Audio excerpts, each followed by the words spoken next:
So this is not a content creator I planned on covering. In fact, typically I enjoy his content, but well, here we are. So, you state a political opinion and people go a little bit crazy. Yes, because political opinions have weight. So let's talk about that political opinion.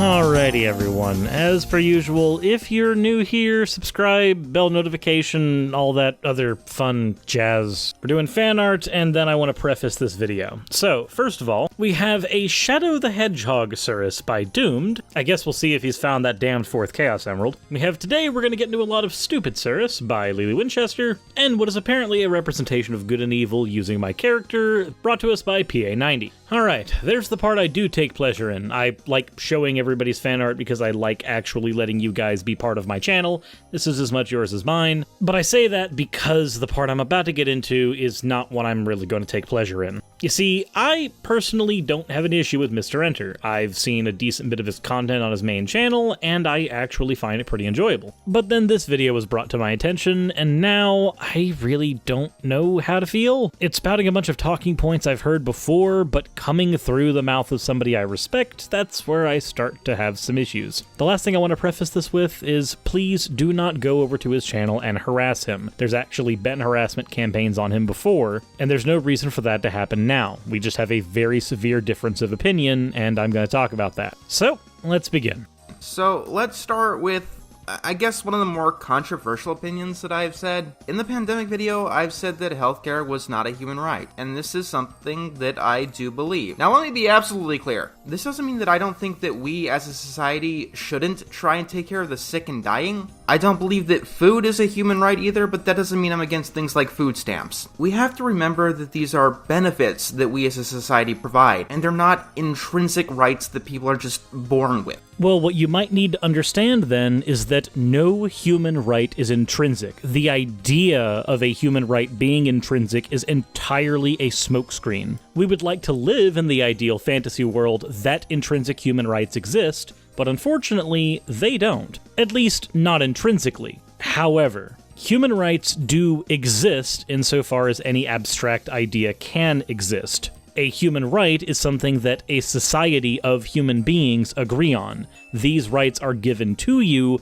by being in a society. They are not intrinsic. No right is intrinsic. The idea of human rights in general is a social concept, and it requires another human being at all in order to function. If you exist in a jungle with no other human beings at all, and the only thing around you is the wildlife that's attempting to kill you, you don't have a right to life. And a wild animal attacking you out there is not a violation of your right to life. There is no legal precedent for this because nothing has been established. You need to have a society of sapient beings that can agree on a set of rights to work with. So let's go ahead and remove that smokescreen now. If you want to know exactly what rights we have agreed on, then I have a video about that I'll be linking in the description. For example, for me to speak in and of itself, it doesn't cost me anything or anyone else anything. In order for me to not have speech, someone else needs to actively take it away. This is generally what the basis for a right is. No, it's not. Again, rights are not intrinsic things. They do not exist. They do not transcend the human self. They exist socially and are a thing we have agreed on. They're usually based on a series of axioms. For instance, all people should be free is an axiom, or something that we would consider a normative principle that we're going to strive for. For instance, I can say that the ability to speak freely is an axiom that we can then create a right for, as long as there are enough people who agree on that right. But the mere ability to speak freely, regardless of cost to or from another human being, is not a right that you had attached to you from the womb. Rights are granted. Rights are intrinsic. If you're in the middle of the woods, for instance, far away from society, what you still have remaining are your rights as a person. Actually, you don't. You don't have any rights in the woods, as I mentioned before. The mere fact that you can speak freely in the woods does not mean that it's because you have a right to speak freely. A right never came into the conundrum. I do know that several countries do state that healthcare is a right. Like the United States says that guns are a right. We can say that anything is a right. By the way, on that one, I do believe that people have the right to defend themselves. I don't believe that they have the right to a specific means of defending themselves. But like this topic, that one is complicated, so we'll come back to it in another video. Can't wait for that, I guess. One topic at a time. I can't handle numerous topics at once. As a person, I'm very libertarian. That's the closest thing you can call my political beliefs. Now, while I think taxes are a bit too high, I don't think that all taxation is theft or one of those kind of libertarians. No, I just generally believe that government involvement leads to more problems than not. Government involvement in what? Because there are things that a government is better at doing than the private sector, for instance. For instance, government involvement where the military is concerned is not necessarily a bad thing on its own. It doesn't make things worse, because unfortunately the converse of that would be to say that something like the private sector would be better for the military. And no, there are things that are better handled by the social sector. And unfortunately for you, we're gonna have to come to the terms with healthcare is also better handled by the social sector. As a result, I don't have much faith in state-funded healthcare, at least here in the United States. And that's one thing that should be duly noted. So you're making a special pleading case for the United States because something about us makes us different than other countries? I mean, yeah, our Overton window's further to the right, so we've got a lot more stupid in our blood, but I don't know if that necessarily is in your favor. I'm well willing to concede that state-funded healthcare works in many other countries, like the Nordic ones, Canada, the UK, and so on. And I understand that they're a very big reason that the movement for socialized medicine is so big in the United States. But what you have to understand is that the United States is very different from Europe in many ways. Not really. Again, the stupid runs a little further in our blood, but it's not different in any really meaningful way. The most obvious one is population, and I'm talking about the population of the United States compared to any specific European country. The population of the United States overall is very similar to the population of Europe overall, but that's made up of many different smaller governments. I hate to tell you this, Mr. Enter, but so is the United States. The mere concept of the United States is a concept that involves several smaller governments and territories coming together to make one country. The fact that in Europe it is a continent and in the United States it is a country is almost an arbitrary distinction here, especially when you consider the European Union. But another one is in our demographics. Wait, you're just gonna say the population and then not actually talk about why the population matters for your point? I'm gonna hope you come back to that, but if you don't, I'll reel the conversation back to it. The United States has one of the highest obesity rates in the world, which leads to more health problems than you get in a place like Europe. As well, we have very high rates of smoking and drinking. So you do realize that, one, having higher obesity rates means that having more access to healthcare is an imperative, right? That's not an argument in favor of your system or your proposal. That's an argument in favor of having healthcare accessible to everyone. Just two baseline things. One, having a primary care physician that can help notify you when you're actually starting to come into problem zones, as opposed to living in your own world where you can get as large as you want and nobody's going to tell you not to. At least nobody who can speak on authority on the matter. That's a recipe for disaster. Having a primary care physician that can help at least give you a dietitian to help you learn better eating habits is a good thing. Secondly, people having higher rates of obesity necessitates healthcare in the first place. They would need healthcare to get better. So if your system is, there are more people who need healthcare here,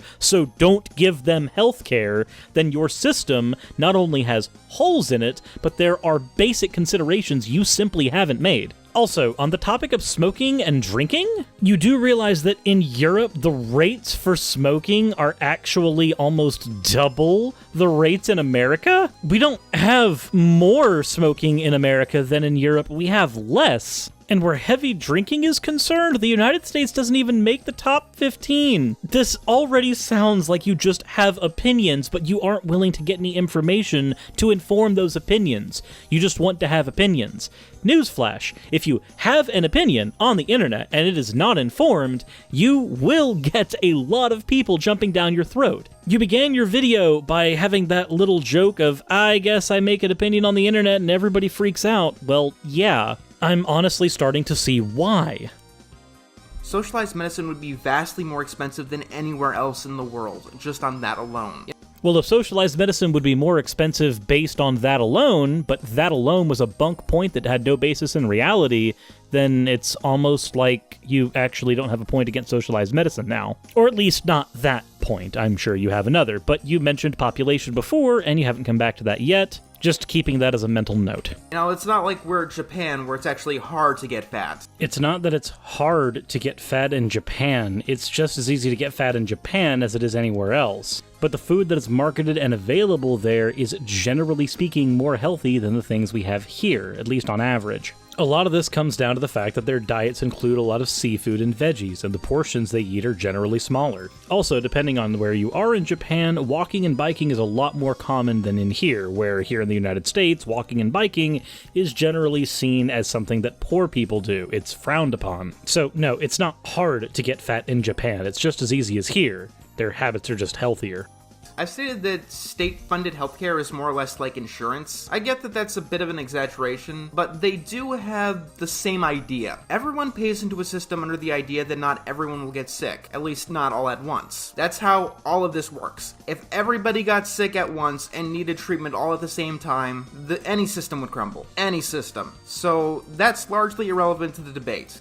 Actually, no, it's not irrelevant to the debate, because there is a major difference between healthcare insurance companies and the government. So, under a governmental system, there is incentive for keeping healthcare costs low. This is because there's a finite pool of tax money that is used for any government program that will involve healthcare. Insurance agencies are a lot different. If you actually take any time to look into the history of the medical insurance companies in the United States, there have been things like insurance companies literally trying to get prices as high as possible to force people to have insurance, making it impossible for people to have healthcare without it. Healthcare in the US without financial assistance is completely and totally impossible for the majority of the population. A lot of this is because our healthcare costs are spiked so dangerously high, and those healthcare costs are spiked dangerously high because there is incentive for the insurance industries to have them high. Oh, and in government-regulated systems, it is a lot harder because individuals have a lot more power to be denied medical coverage. How many times have you heard a story from someone who had health insurance, but because of either a copay, a deductible, or something in the fine print, they weren't able to actually get the medical care they needed, or they were put in crippling debt for the rest of their lives, even though they had insurance? These considerations don't exist in anywhere near the dangerous amounts they do under socialized medicine.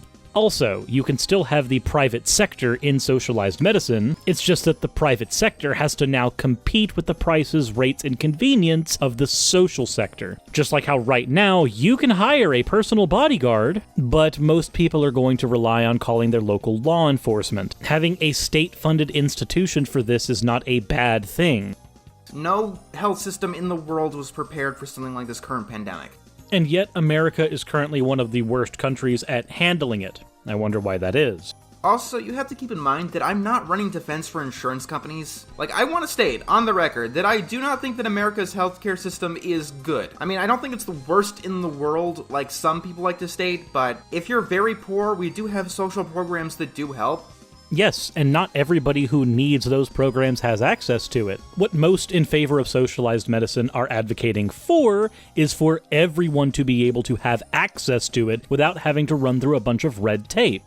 And they have helped me personally in the past. And if you're rich, America's healthcare system is probably the best quality of medicine in the entire world. Yes, but if you're rich, it doesn't matter which country has the best quality medicine in the world. Because if you're rich, 9 times out of 10, you can afford going to that country to get medical help. It literally does not matter which country has the best medical help for the rich. You're not rich. I'm not rich. Most of the population of the United States is not rich. We're talking about a system that can help the people in the United States. You can argue that you're not trying to come to bat for insurance companies, and by extension, not coming to bat for the rich, but using them as examples in your argument doesn't do anything in your favor. But if you're somewhere in the middle, I do understand that it is an enormous problem that people have to debate whether they die or go bankrupt. The system is not without problems. That's absolutely clear, and there's all sorts of things we can argue on how to improve it. I just do not have faith that government controlling healthcare is a solution on this one.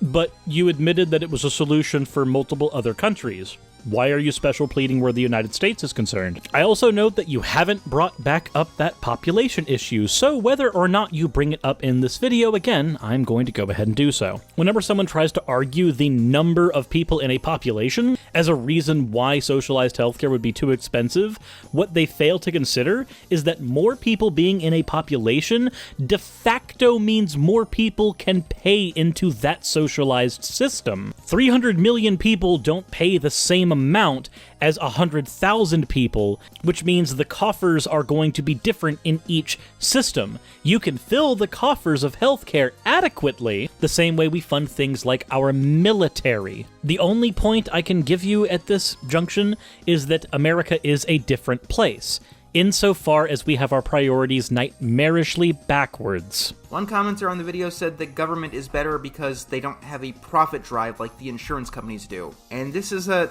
very complicated point. I mean, it really depends on what you mean by profit. Like, the government here does stuff for resources all the time. Does stuff for resources. Yes, but you're being vague now. They made a specific point. Your counter is, well, it's complicated, and then you move on to the very vague platitude that governments do stuff for personal gain. Let me ask you something.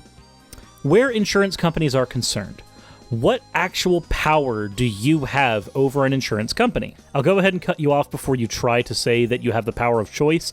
You don't. Your choice of insurance is whatever the fuck you can afford. If you have a socialized system and still have insurance companies, the choice is still there for you. You just have more choices. Almost like now you're more free to make choices. But I'm tangenting. What you're doing here is deflection. The fact of the matter is, you have very little power over the healthcare that you can get at all right now here in the United States. The power is determined by your wallet. Under a democratically controlled system, note I'm saying democratically, not controlled by Democrats, but under a democratically controlled system, people can actually use their votes to influence how their healthcare system works, which is not a luxury we have right now. Your commenter's point was likely that we have more power and more influence with a socialized system, or by, at the very least, having a socialized system available for people to have as an option. Your argument is to not give people even that option.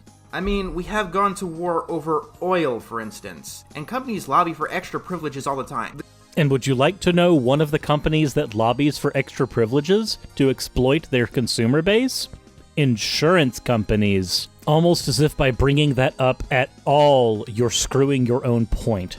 The government itself probably doesn't want any profits, but the individuals who run it most likely do. You're right. And in which system do they have more profit coming into their pockets? The system where they have a healthcare option that they have to fund with taxpayer money? Or the system where that money is free to do whatever the fuck they want to do with it, you know, as opposed to helping the citizens, and they can get more corruptive back pay from the different insurance companies that are lobbying for their own interests. Almost as if, again, by bringing up that point, you've shot yourself in your own foot. You make some pretty intuitively good points on your main channel when dealing with subject matter that you're very passionate about, but this does not seem like subject matter that you have any passion for. It seems like you're just trying to defend yourself for having a very uninformed opinion, and in so doing, you're showing why people jumped down your throat in the first place. Half the points you've brought up are either moot or not in support of your thesis. But no, the government itself does not need to turn a profit, which is a double-edged sword in and of itself, which is another video. However, what the United States government does when it does get control of a system is cut costs. Yes, generally speaking, when conservatives are in government, they do cut costs, and then strangely rack up our deficit. It's really weird. But would you like to know one of the easiest ways to cut costs where the medical industry is concerned? Getting rid of the already overinflated medical costs that are there to begin with. As an example, an ER visit costed me about $2,000. One of the things that costed a large chunk of that was a steroid shot that I had to get in order to survive a very bad bout of the flu. Another family member of mine caught it around the same time as I did, and they ended up dying from the exact same strain of flu that I caught. It was a surreal experience, and trust me, I was very happy to have my life still, but at the end of the day, the cost was still exuberant when there was really no need for it to be so high.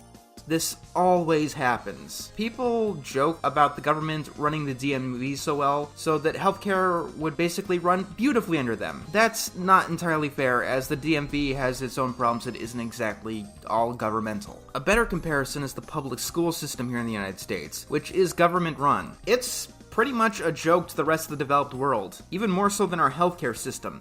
Yes, and would you like to know why? Because conservative standards for education generally include the very base needs required to get a job in an industrial position. We've been using an outdated education system based strictly on regurgitation for decades. Our education system is in need of reform. It is not in need of privatization. You're committing a category error here. The issue with our public education system isn't that it is funded by the government. The issue is the environment and pressures on the education system put on it, in many times arbitrarily. The issue is with structure, not with the system as a whole. Also, just so you're aware, in other countries, they have publicly funded education as well, so this is also not a point in your favor. This point is moot. Like so many points you've brought up here, they are points that don't support your position. They're just points brought up as a desperate attempt to have a lot of things to say about a topic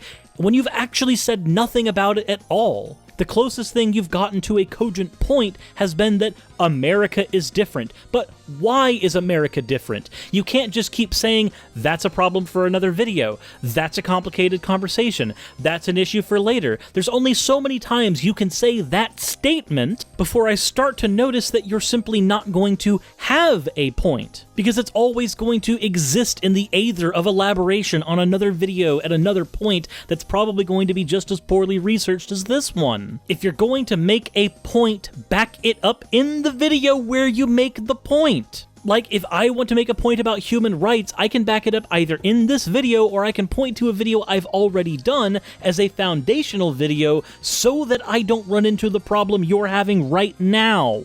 For example, teachers are paid very low wages. Too low. So low that it's generally more expensive to become a teacher in the long run. I know that no one asking for socialized medicine wants doctors to work for free. That is an exaggeration. But you have to understand how much doctors are actually paid here. Most specialists are very lucrative positions, and people from all over the world come to the United States to be doctors here. Yes, because in this system it is much easier to exploit your patients thanks to the way the insurance industry functions here. I know that that is not the way that doctors see it. In many cases, they see it as them saving lives. But here's the thing. Doctors making absurd amounts of money is, again, not an argument in your favor. Because guess who doesn't care about how much money my doctor's making? Anybody getting treatment. Here's a hypothetical scenario, but it is a scenario supported by your argument. In one system, there are 20 patients, and there are 10 doctors. The doctors are paid moderately, and they are in the business in order to make sure that they can help patients. All 20 patients can receive care, but there are only 10 doctors. So 10 patients wait, and then when their time comes up, they come in and they get care as well. This is what happens under a socialized system. Now, let's take the profit incentive system we have here in the United States. Again, we have 10 doctors, then we have 20 people who need medical help. These people are not patients in this scenario because not everybody in this scenario can afford a doctor. So some of them just have to wait and hope they get better, or rely on some other cheaper alternative medicine that isn't going to help them in the long run anyway. But under this system, the 10 doctors are paid more money. Now that I've laid it out as a series of just base facts, can you see that the 10 doctors getting paid more money in the United States system didn't change anything about the scenario?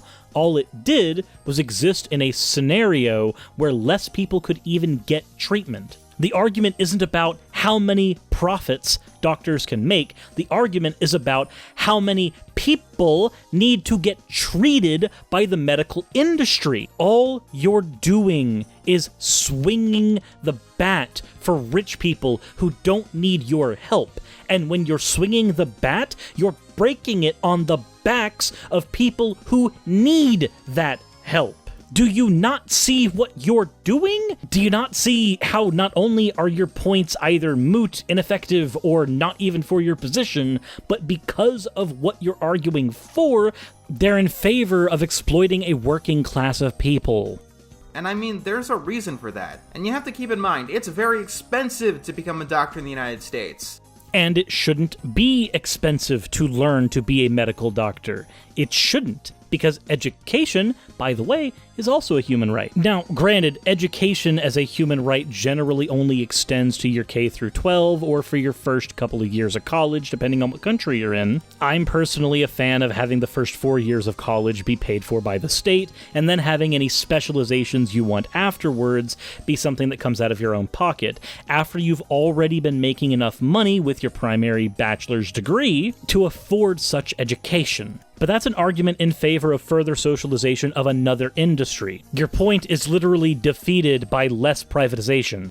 And it's a career that isn't without enormous risk. And no, not just from catching disease. Doctors have to have malpractice insurance, for instance. Sometimes they screw up, but this country is full of people looking for any excuse to throw in a frivolous lawsuit. And of course, many doctors don't pay for malpractice insurance. The hospitals they work for do, which drives up the cost of medicine. So the average cost of healthcare would be what's called a systemic issue, a issue that exists within a system. When you bring up a point and then say many doctors do not pay for malpractice insurance, this is an unquantifiable term. It's a term that you can throw in, and many can mean practically anything. Of the over 200,000 primary care specialists in the United States, if less than 10% of them relied on their hospital to pay their malpractice insurance, that would still qualify as many doctors, though the number of doctors actually having their hospitals pay for the malpractice insurance would now be incredibly low, and thus not actually adding to the cost of medicine on a systemic level. If you're going to try to argue about systems, do not use the word many. Many is a meaningless quantifier. Doctors are not the only hospital expense. Yes, drugs are overpriced as hell, and that is a problem, but there's equipment like MRIs and X-rays that are extremely expensive, and an excess of them would probably be deemed largely unnecessary by a government bureau. I don't know how it is in the rest of the world, but when the United States government gets a hold of something, non-necessary becomes non-existent very quickly. So you don't know how it works in the rest of the world, but you're willing to comment on it. That doesn't seem like that works in your favor again. Moreover, what is considered unnecessary in the United States where government programs are concerned usually get axed by conservative institutions. You're arguing about an entire system, but you're looking at that system strictly from the economically right-wing perspective. There are left-wing principles that can be used in a good system as checks and balances. This is one of the problems in the United States. What you seem to be doing, though, is taking the fact that our Overton window is on the right to argue that means more systems must be aligned with the right wing of economics. But that's not how this works. If everything is shifted too far to the right, that doesn't mean you need more things shifted to the fucking right. That means you need some checks and balances from the goddamn left. Enter, do you read about any of the shit you talk about? At least where politics are concerned? Or do you just take the majority of your economic opinions from YouTubers who you watch and then regurgitate the dumb shit they say? I'm gonna go ahead and go out on a limb and say it's probably the latter, and if it is, this is evidence as to why in a majority of my videos I tell people to check the sources I put in the description of any video that I make. Fact check me. Do not regurgitate the things I say. I'm my own person. You're your own person. But I've heard the points you're making spoken in the exact same vague platitudes by right-wing YouTubers who don't understand what the fuck they're talking about either. I don't want to ascribe intent. I don't think your intent here is bad, but I think your information is bad. Governmental systems have a very hard time predicting the future. They tend to only stick to the problems that are happening now, and not the what-ifs, because they can't really afford it. They have limited resources.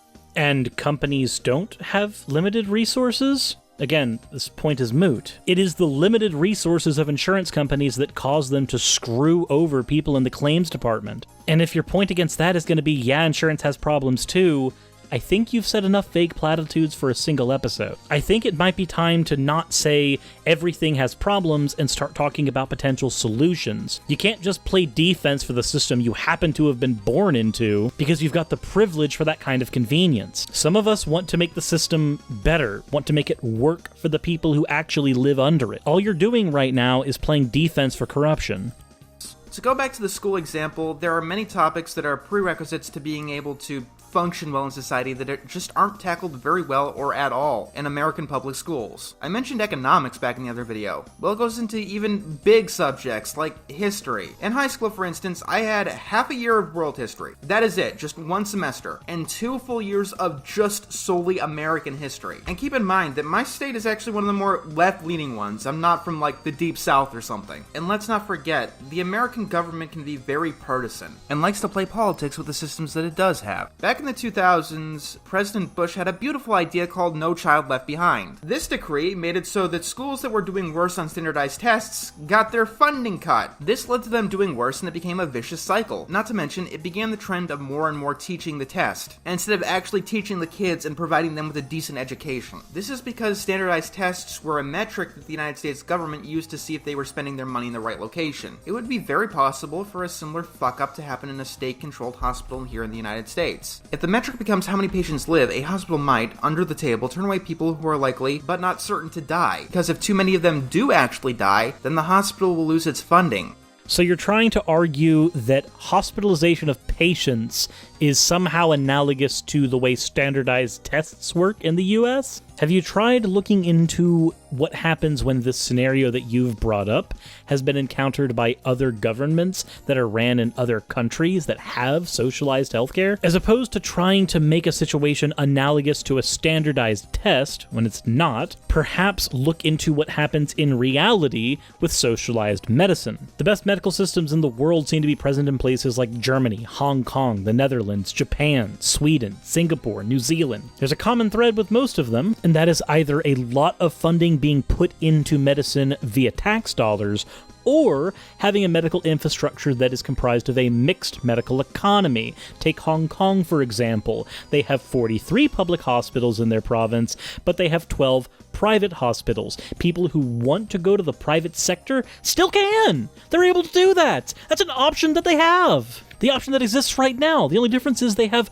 more public hospitals available for people because there are more people in the general public that can't actually afford private hospitals. Instead of trying to argue that medical practitioner is analogous to a standardized test, maybe you should look at the actual systems that are in place in other countries and then see about how best we could emulate those systems, as opposed to playing defense for yours because I guess you're too scared of reforming the current issues? The whole video has been a myriad of excuses as opposed to reasons, points that aren't in favor of your thesis or are just vaguely saying it's complicated or it's complex. These are the things a parent says to their child when they don't understand a topic that their child's inquiring about. These are the default answers. And not to mention, some places in the United States are very partisan. We have very blue states and very red states. Mississippi, for instance, has been heavily criticized for how it handles abortion. It has only one clinic in its entire state, and it's only because it's legally obligated to. Would you really want this government to be in total control of how abortions get done?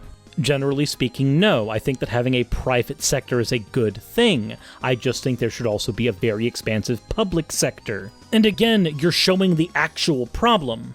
Mississippi is a very red state. They haven't voted Democrat since 1976. Republicans and the right wing have dominated that state's political elections for almost 50 years. You're trying to say that would you like a government having power, where the example you give is a problem in conservatism? You're swinging the reductionist conservative bat about deregulation and not having state control over an industry when the actual problems you've brought up are problems that conservative government officials have exacerbated. State having control of public education is one of your counterexamples. However, state control of public education was defunded most in conservative governments. Your argument about abortion has to do with a conservative government being the problem. And when conservative government is the problem, your argument is somehow, paradoxically, in favor of conservatism. Do you think your points through before you speak them? And I'm going to take a swing at the other side too. So far, one of our glorious attempts at socialized medicine here is if you don't have insurance, you end up getting fined. That's not socialized medicine. That's forcing people to pay into the private sector. Moreover, as part of the implementation of the Tax Cuts and Jobs Act in 2017, the penalty for not having health insurance was lifted. The penalty shouldn't have been there in the first place. I think we're in agreement there. But having the marketplace available for people to have health insurance when it was not affordable to them under strictly private means, that was a good thing that came from that. Whereas if you can tell me the good thing about a state not having access to something that helps a woman have autonomy over her body, I'd be willing to hear your argument. I'll be here, waiting. So if you can't afford to get insurance, you get hit with a fine because you can't buy insurance. This is what our leaders come up with when they try to get socialized medicine for everyone here in the United States. The ACA was a step towards socialized medicine, or at least an attempt to have a step towards. What the ACA did was expand Medicaid to middle-income families, but most of that expansion was in the private insurance market. That was not socialized medicine, or an attempt to it. It was an attempt at a step, and that step still failed in what it tried to do. On the whole, since the ACA's implementation, medical costs have been raising at a rate between 3.5% and 5.8% a year. In the years prior to its implementation, that rise was 4.0 to 9.6%. In a country like Canada, with proper socialized medicine, your government pays most of your medical bills. In the United Kingdom, doctors are employees of the federal government. That is similar to how America's Medicaid and Medicare work. The ACA did expand Medicaid to middle-income families, like I mentioned, but again, most of that expansion happened in the private sector, not in the social one. Like I said, though, the American healthcare system has plenty of problems. I'm not going to say that this country doesn't have problems, ever. It does, and I will criticize it any time of the day. It just happens more and more lately where people want any solution instead of the right solution, and that's getting more and more frustrating as time goes on. Would that your video talked about any solution at all, as opposed to just playing defense for the status quo? Putting in the European model, for instance, will not work in the United States. It won't. And I know this is going to be ironic considering what I just said, but I do have to defend the American healthcare system just a little bit. It has problems, but it does have perks. The American healthcare system is not the worst in the world. Like I said, if you can afford it, it is the best in the world. And again, you're swinging to bat for the rich. The rich, who to get in the positions of power that they have, had to exploit the proletariat to get there. The United States is one of the worst countries in the entire world where the health divide between the rich and the poor is concerned. Swinging to bat for the rich here, again, isn't a point in your favor. It just makes you look like you're in favor of the exploitation and abuse of the working class. One thing about capitalism is that it does drive some people towards excellence. That's why capitalist countries tend to have the most innovation. The United States basically subsidizes the rest of the world's healthcare through innovation, which is only really possible in a free market. Subsidizing other countries' ideas is only possible in a free market? I don't think that's how that works. If that was how it worked, then countries that don't have a free market for healthcare wouldn't rank so astronomically higher than us where healthcare is concerned. You also realize that having a social option for people does not remove that free market, right? It just adds more options for people on that free market. You do understand this very basic concept. You do realize that socialism can exist in a free market. A free market is not necessarily only capitalistic. Please note that a free market is not the same thing as a perfectly competitive market. That's a mathematical model used as a benchmark for understanding markets at all. It's an idea, not necessarily something that happens. Government control breeds complacency. And again, if you view things as nothing but black and white, then the only options are full-on totalitarian government control of the medical system, or the wonderful myth of the free market we have right now. There are areas in the middle that can exist. Again, take a system like what Hong Kong has, where there are public options and there are private options, both available for the general public. Like I said, non-necessary becomes non-existent. The fact that pharmaceutical can be patented, for instance, means that a profit can be made on it exclusively by a company, giving them plenty of incentive to try and discover as many of them as possible. It also gives those companies incentive to exploit that patent to abuse the people who need those medicines. For instance, this is what happened with essential AIDS medication in the United States. It's what's currently happening with insulin medication in the United States. Again, like with so many other things you've said in this video, your point is not in favor of your thesis. A patent is not a point in favor of having a better functional medical system. A patent is another thing that can be abused by the medical system that you're trying to come to bat for. When we hear about drugs being exorbitantly expensive, it is definitely bad, and we should do something about that. What's that something going to be? What's the something? What's the solution? What's the thing? What is the something that should be done about that? What is the actual substance of your argument? Do you have any substance to your argument? Or is it just nothing but vague platitudes that are used strictly to argue in favor of the status quo you happen to live under? Is there a point? Does the point exist in another video that hasn't been made yet? Or like so many other things in this video, have you not thought this through? But the alternative to overpriced drugs might be the drugs not existing at all. The drugs that many other countries are getting for cheap were most likely discovered and even created here in the United States. You can say that they are most likely made here, but the fact of the matter is you couldn't support that with data because you haven't checked into the numbers at all. As it turns out, raw data would suggest that your point is true, but like with so many things, it's more complicated than that. I'm sure you're used to hearing that, at least out of your own mouth. However, I can actually articulate why it's complicated. The fact of the matter is, a country of origin for the discovery of a medicine can actually be completely and totally fuzzed if an American company purchases a company with a scientist working under it that discovered that medicine. Now, while that medicine may have been discovered and even honed and tested in another country, the fact that it is now owned by an American institution now will make it seem like it was an American institution that came up with that medicine. This has happened with several medicines over the course of history. This doesn't mean that your point is suddenly moot. For instance, the biochem industry is thriving here in the United States, but there are other innovations that are completely and totally stifled by, again, conservative government intervention. Look into the issues with cloning and stem cells and the history of those industries here in the US to see exactly how many times innovation is stifled by conservative traditional values. And obviously, not every single medical advancement has been made by the United States. I'm not claiming that, but a great deal of them have been. And it's not like we don't have any state control already here in the United States over a medical system.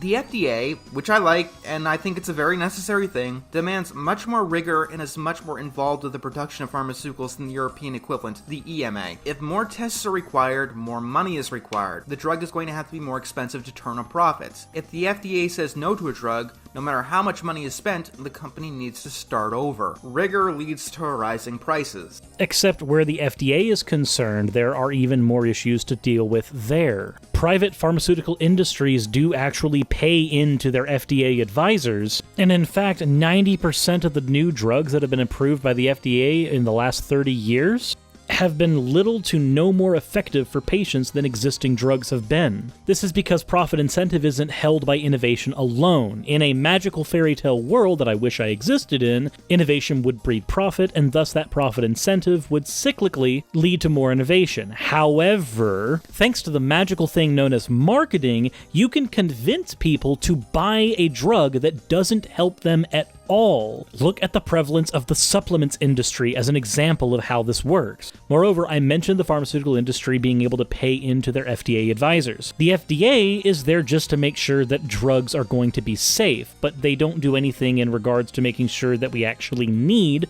drugs that are being made. 1 in every 5 drugs the FDA approves ends up causing serious harm, while 1 in 10 provides substantial benefit compared to existing established drugs. This isn't what the FDA is supposed to be there for. They're literally not doing their job in the capacity they're supposed to.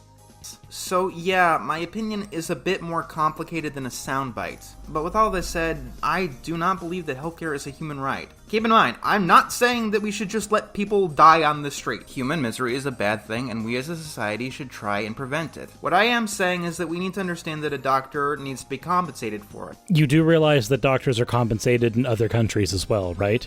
You do also understand that your right to personal property necessitates somebody being able to take care of that right, and that right is enforced by courts and police officers that also get paid. Your opinion might have been much longer than a soundbite, but it didn't amount to anything more than what a soundbite would have encompassed. BenShapiro.exe has stopped working.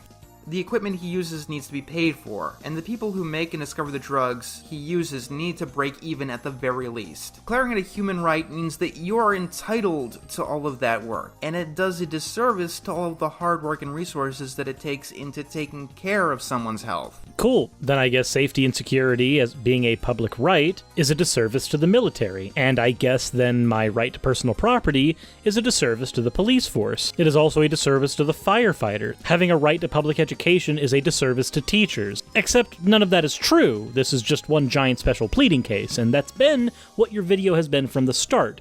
It's been you special pleading. The United States is different because there's some mythological thing that makes us special than everybody else, even though points you brought up during your video were things like we smoke more and drink more, when we don't. You compared the medical industry to a standardized test, of which it's not analogous, and multiple points you made throughout the video had their foundations based in other videos you haven't made yet, or the vague platitude of it's complicated. Again, I'd like to reiterate what I said at the beginning of the video. Please do not go after Mr. Enter for making this video. He doesn't need a hate mob. What he needs is correction. That correction's not going to come in the form of a bunch of people jumping down his throat. That correction comes from being better informed on how other countries operate their medical and economic systems. Viewing everything under the paradigm of how things work in the United States, you cause yourself to commit a scope error because you refuse to see outside of a very narrow viewpoint. I know you can be better than this. I know you've been better than this. I've seen your videos off and on for the better part of 2 years. I'm not like a rabid fan or anything, but I watch your stuff when it pops up in my recommendations, so I know you've been better. I also know that you've been attacked for opinions before, and you don't deserve those kind of attacks. But this was a bad take. A nightmarishly bad and uninformed take. You don't seem to understand what a human right even is. I'll reiterate what I said at the beginning of the video. Human rights do not exist. They are abstract principles that we hold to, but they do not necessarily exist. Human rights only exist insofar as we agree they exist, and the rights that we agreed exist, I will have linked in the description, because I did a foundational video on that, knowing I would need to reference it in the future when dealing with bad takes like this. But that said, if you guys enjoyed the video, please let me know. There's a like button for a reason, and if you want to support what I do, then Patreon is always a good option. At the end of the day, my voice now officially hurts because there have been a lot of takes in this one, and I am feeling very mixed and I need pizza. Thank you all for watching, and as always everyone, insert a video tagline here.